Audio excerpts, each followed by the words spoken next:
Oi galera, tudo bom com vocês? Eu sou a Natália, do canal Mundo de Nath. Aproveita pra se inscrever aí, corre lá. Nós já estamos com 40 inscritos, muito obrigada mesmo. E com esses 40 inscritos eu vim fazer um vídeo especial pra vocês que eu gravei um vídeo sim, fazendo compras no supermercado, mas não deu muito certo. Teve uma bagunça no vídeo, então eu não decidi postar porque eu achei que ia ficar muito chato.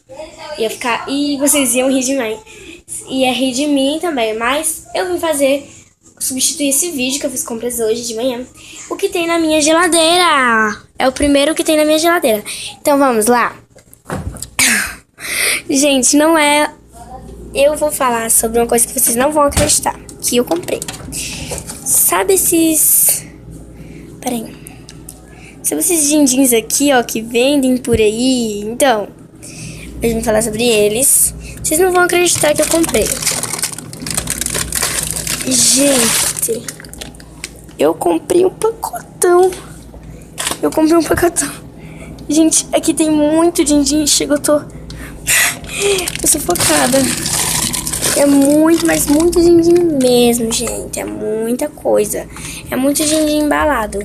E dá pra família toda.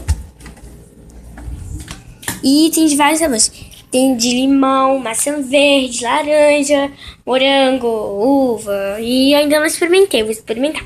Eu tô louca pra experimentar, então tem que deixar congelado na geladeira. E eu coloquei já faz umas horinhas, mas eu coloquei no pescoço, não tem nada. Porque eu estudo de tarde. Então, gente, depois eu vou mostrar algumas coisas que eu comprei também. Que é uma garrafa, uma vasilha. Quem estuda comigo na minha sala sabe que eu trouxe hoje. E vocês não vão acreditar que eu comprei tudo no mercado.